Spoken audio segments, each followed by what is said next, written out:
I've learned to embrace.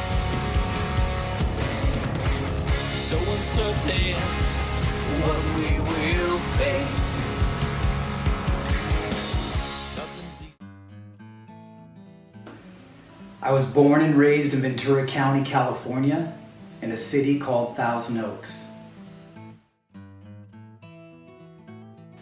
When I was very young, I would say my grandfather on my mother's side, he was a full-time musician, working musician, and he played many instruments, but the one that he was known for was the salterio, which is like a sit-down harp. It's the only way I can really describe it.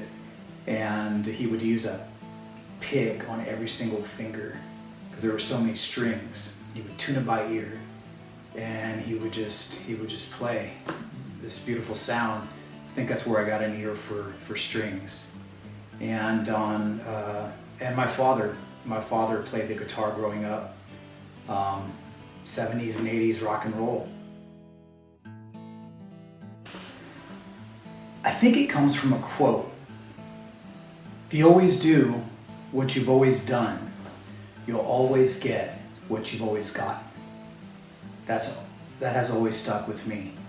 And to me, the way I interpret that is, if you're doing something and it's not working, then you need to change.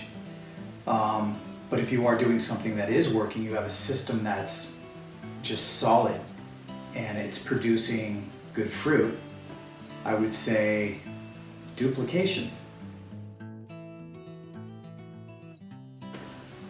I would say at this current time, destiny is rising. I'm really feeling that song right now. I like everything about it. I like all the instrumentation, dynamic of the drums, the melodic bass line in the very beginning, the lyrics, the melody, and the overall feeling of the song. It's very encouraging, uplifting, and positive. In real life, my mother's my hero, no doubt. Always has been, always will be. In superhero form, I would say Superman.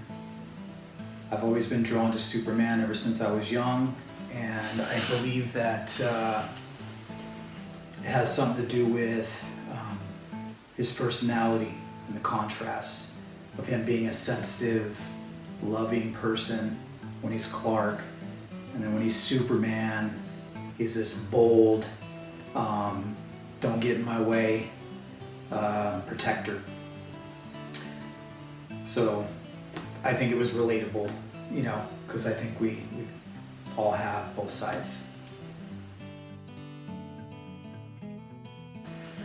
I started playing the electric guitar when I was 10 years old.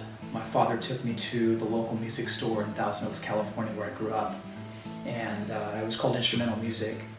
And I remember walking in like it was yesterday. I remember walking in and just seeing guitars everywhere, all up on the walls, floor, and just feeling very excited. It was a really good experience, and that's where I purchased my very first electric guitar.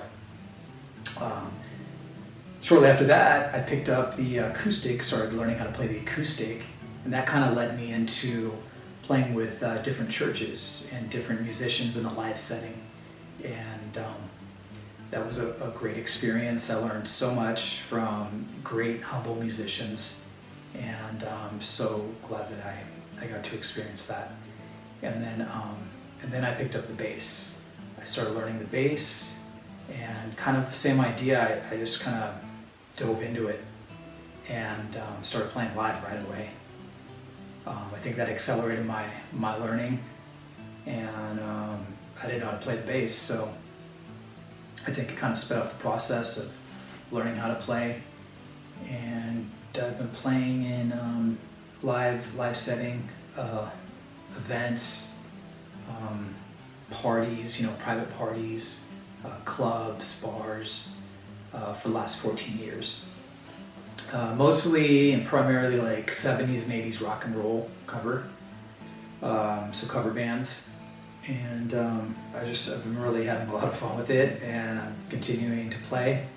and I hope to play bass in a live setting and different bands for as long as I can.